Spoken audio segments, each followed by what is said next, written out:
Hola, buenas noches. Saludo muy especial para ustedes. Gracias por permitirme llegar a ustedes a su casa, a tu reproductor, donde estés de celular, o a tu computadora, a la cocina, los que están haciendo los deberes de la casa. Les agradezco enormemente por dejarme llegar. Hoy tengo una palabra para ti. Recuerda que mi nombre es Mauricio Mendoza y estamos con TCJ para llegar a ustedes. Hay una similitud en dos personas o tres o cuatro personajes, porque son varios ahí, ¿no? Pero ocupan un lugar principal, y es entre Abraham y Josué, entre Josué, Caleb y Moisés. Abraham le dieron una orden que tenía que ser radical. A Abraham le dijeron que tenía que salir de la tierra de donde estaba, que ahí en ese lugar Dios no lo iba a bendecir más de lo que estaba siendo bendecido, que tenía que salir de ahí, del lado de sus papás, de sus amigos, de la gente que estaba, y arranca y se viene y se va al lugar que ya todos conocemos. Abraham tiene un recorrido muy grande por todo el territorio de Siquem, y cuando llega ahí se afinca, ahí se queda, y ahí tuvo el hijo. Pero pasaron muchas cosas. Pasado todo esto, la muerte de Abraham, el pueblo de Israel se va a Egipto, ¿no? Un tiempo después, ya más tarde con Jacob.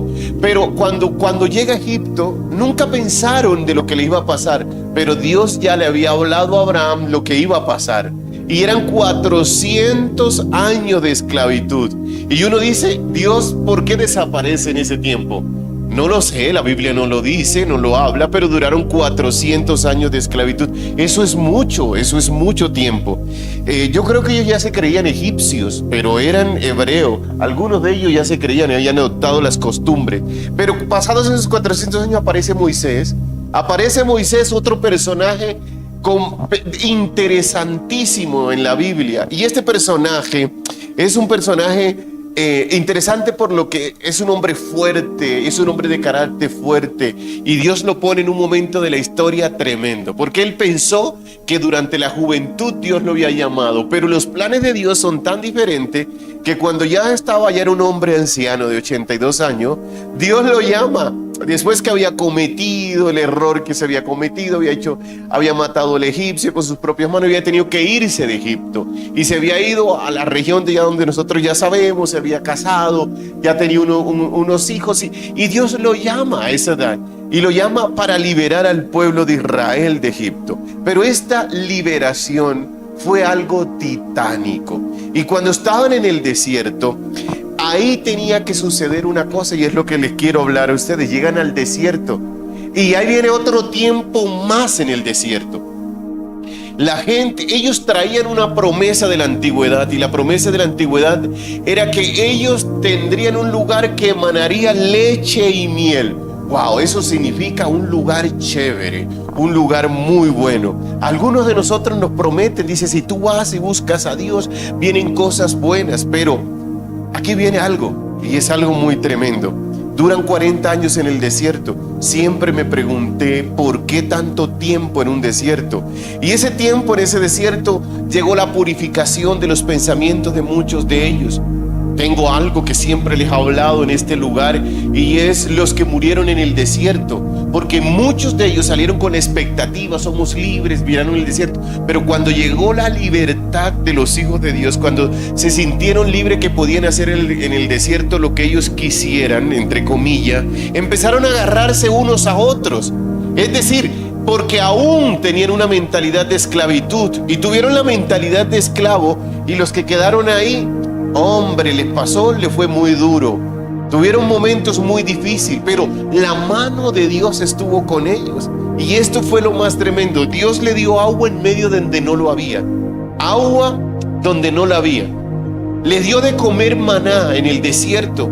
Les dio de comer codornices en el desierto. Dice que sus vestiduras no cambiaban, no se envejecían. Los niños le crecían los pies con los zapatos, o sea, lo que tenían para andar en el desierto, las alpargatas, qué sé yo, las sandalias que usaban en el desierto. Esto era una señal de que Dios estaba con ellos. Una señal tremenda, la nube de la gloria del Espíritu Santo estaba sobre ellos. Ahí en el desierto le fue dado ahí empezó el arca de la alianza. ahí pasaron cosas tan grandes que muchos de ellos la normalizaron, porque muchos de nosotros normalizamos las cosas que pasan con Dios, pero Dios le da y esto es algo de los cuales yo me quiero. Por eso le hice esta ambientación de lo que había pasado entre Abraham, Moisés. Ahora le dice a Josué y a Caleb. Y es algo tremendo porque le dice a Josué que él tiene que avanzar, que tiene que pasar el Jordán él. Y que pasando el Jordán viene lo que Dios le había prometido. Pero aquí viene todo y viene el problema. Y es que ahí ese lugar estaba ocupado. Entonces había que desalojar los enemigos que ocupaban la promesa. Y ahí es donde yo hoy me hice la pregunta yo le decía al Señor, si yo tengo que alojar a alguien de la promesa que tú me has dado, quiere decir que en mi promesa la puede estar ocupada, ¿no? Y ahí es donde hay el territorio, conquistar los territorios, están ocupados. Porque la palabra conquistar es tomarse a alguien más, ¿no? Alejandro, el gran Alejandro, cuando se toma Persia, ninguno lo creía que Alejandro se iba a tomar Persia. Era como un chiste decir, hombre, Alejandro va a atacar a Darío. Pero Alejandro era un hombre con unos hombres a caballos, qué sé yo, unos buenos amigos, un buen compañero, y dijeron, se le metió la locura que él iba a conquistar el mundo. Y Alejandro llega a las orillas del imperio persa, y era tan grande el imperio que Alejandro dijo, esto es mío, y descubrió la debilidad del imperio y dijo, mientras lleguen y se organicen, ya yo voy avanzando adentro. Nunca mató a Darío, porque Darío se escapa, pero lo más grande es que Alejandro tuvo que desocupar un territorio para poderlo tomar él, y ahí a él se hace presente. La pregunta que yo me hago en esto, atraviesas el Jordán, llegas al otro lado, Dios te tiene una promesa, ahí nos asustamos, ahí inmediatamente te asustas, porque eso no es para mí, eso está ocupado, lo tiene otro, ese cargo, yo no estoy preparado para ese cargo, hay gente mayor preparada que yo no debo de ser el pastor, hay gente, uno mira alrededor y dice, le estoy hablando a este líder, pastor, y dice, yo no puedo ser el pastor, yo no puedo estar llamado a un ministerio, porque entramos a internet y lo primero que miramos es grandes predicadores, iglesia gigantesca. Entonces uno dice, ¿cuál es el territorio que voy a ocupar yo? ¿Para qué Dios me está llamando a esto? ¿Para qué voy a estudiar más? ¿Para qué me voy a hacer médico? ¿Para qué me voy a hacer ingeniero? ¿Para qué me voy a hacer cualquier carrera que vayas a hacer? Cada semestre salen cientos de miles, por no decir millones, graduándose. Entonces te haces esa pregunta porque ya vas iniciando fracasado. Y muchos de nosotros iniciaron fracasados, pero resulta y pasa que aquí Dios le dice, toma la tierra, avanza, le dice en Josué capítulo 1, porque la promesa de Dios se cumplen. Y cuando Dios te da el cumplimiento de su promesa, es lo más tremendo, va a estar contigo. Llueve, truene, relampaguee. Y aquí llega algo que debes de entender. Y es que los tiempos de Dios no son nuestros tiempos. Y que Dios no te va a bendecir como tú quieres que sea bendecido.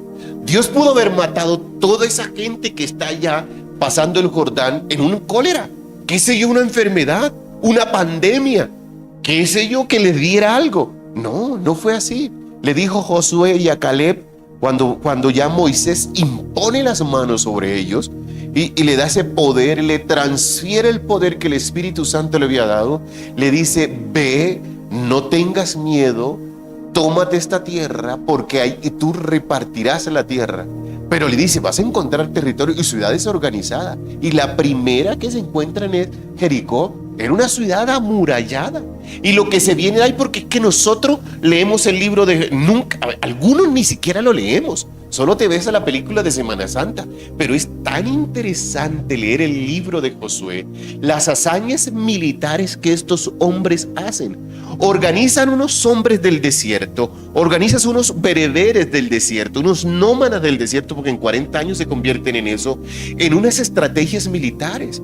Eran hombres que tenían la capacidad de ver a otro y darle, decir, yo te convierto en general, te convierto en miembro del ejército, te convierto en esto, y la tarea que vamos a hacer es esta, y el reemplazo. Y es el cambio de la mentalidad que tienes que tener al frente de cuando tú tienes que desalojar los enemigos de tu territorio. No es que ahora vas a salir y decir, fuera de aquí todos esta casa, que Dios me dio esta casa, y echa a la abuela y todo el mundo de la casa, ¿no? Porque te vas a quedar con ellos, porque piensas que tú eso. Y mandas a los papás a un ancianato. Eso no es lo que vas a hacer, un lugar de paso, sino que piensa cuáles son lo que tú debes de conquistar. Y te voy a hablar en una sola cosa, porque quiero que entiendas que lo primero que debes de conquistar en tu vida eres tú mismo. Son tus propios miedos. Son tus propios fantasmas. Son el pasado que llevas colgando de atrás, que muchas veces llevamos porque no lo queremos dejar. Primero tú tienes que estar convencido. En estos días estoy hablando de los estados de paz y los estados de felicidad. Y esto quiero recordártelo, porque Dios me decía, recuérdeselo, que para poder llegar a la felicidad, lo primero que tienes que conseguir en ti mismo es paz. Porque la paz es algo sine qua non, no puedes llegar a la felicidad. Si tú no tienes paz, puedes ser multimillonario, puedes vivir en una mansión de oro, pero jamás serás feliz. Nunca vas a tener, saciarte de lo que Dios te ha dado. Y lo primero que tienes que es contigo. Saber quién eres, saber a dónde puedes llegar. Decirle, Señor, yo estoy aquí, quizás nunca lo he hecho, pero tengo las ganas de hacerlo. Voy a luchar por hacerlo, le voy a meter la fuerza por hacerlo, le voy a dar la milla extra a lo que estoy haciendo. Quizás me preparé para una cosa, estudié una carrera diferente, pero me tengo que dedicar a otra en este momento. Pero eso no significa que venga en tu vida un estado de frustración y de lo cual vas a decir, estoy perdido en la vida. Porque con Dios no estamos perdidos. Si Dios te da las señales de que está contigo, no puedes sentirte perdido. Ningún hombre de Dios y mujer de Dios puede sentirse que está perdido en la vida.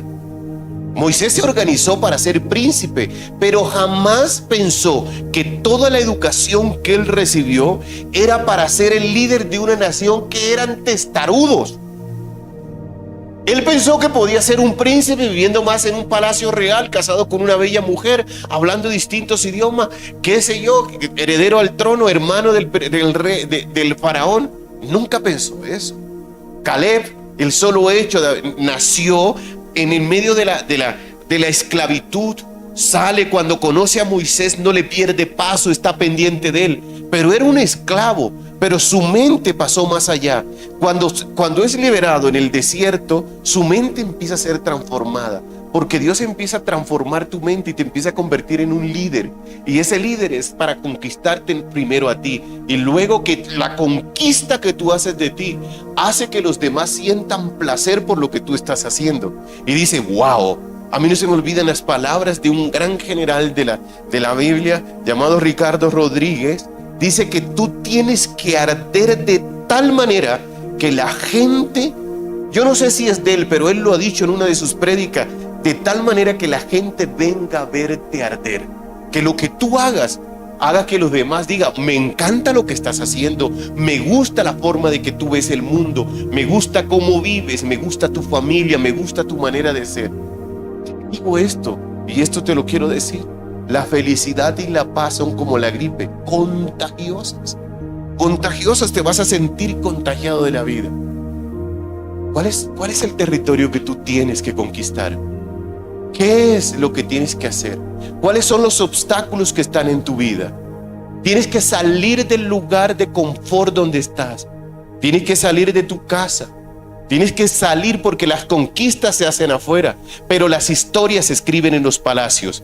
Los soldados hacen la conquista, van a la guerra, pero la historia la escribe el que se la gana, el que gana la batalla. Aholá sea el más malvado, y tú eres el que tienes que escribir la historia de tu vida. En el palacio de tu casa es donde se tienen que ir los escribanos a decir la grandeza tuya. No afuera los comentarios, porque lo pueden alterar. Y la historia es anacrónica, tú no puedes juzgarla, porque Dios te ha escogido a ti. Así que no luches contra lo que no es.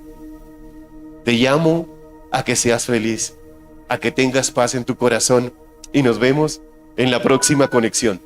Bendiciones.